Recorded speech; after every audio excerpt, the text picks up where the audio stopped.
morning! Today is our 4th day. Peak tram kami ngayon. Ito kami lagi nagbe-breakfast sa hotel. Tapos, 7-Eleven lang. Ito, favorite kong breakfast dito. Actually, favorite naming lahat. Kamote. Kamote. Sobrang sarap niya. Tapos ang una namin kinakain, Skyflakes. Sky- Tapos kamote, agad binibili pa. May baon kasi akong Skyflakes para pantawid gutom. Kung gusto ko kasi biscuit, ganun. Ayoko ng mga sweets.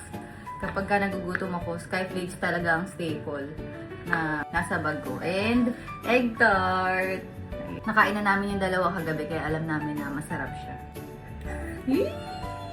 Cheers! Cheers! Masarap siya. Masarap siya kagabi. Maano lang bugi na yung dough. Hindi na flaky. Hindi na siya cake. Pero masarap pa rin. Yung kamote plus coffee, nasa 150 pesos lang. Ang kamote lang 18 plus $2. Lagyan mo ng coffee.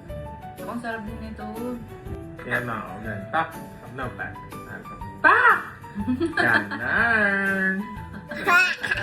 Silly, Papa.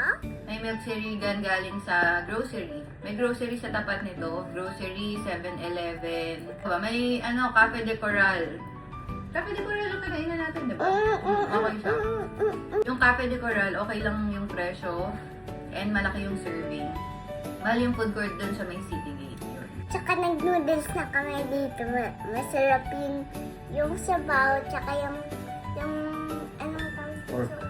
ng pork, pero yung noodles,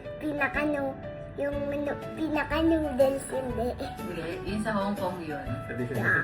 Ay, sa Hong Kong. Sa Disneyland. Hong Kong Disney. Yan. Guys, pag pumunta kayo dito sa Hong Kong, try nyo to. Sobrang sarap niya, sobrang lambot. Yung hindi nakakabulon. Malambot Sarap niyang pa, kainin. kasi ang tamis. Ang tamis eh, sobrang. Nakatipid kami kasi pati tubig, doon na rin sa grocery. Papunta kami ngayon sa Peak Tram and Madame Tussauds.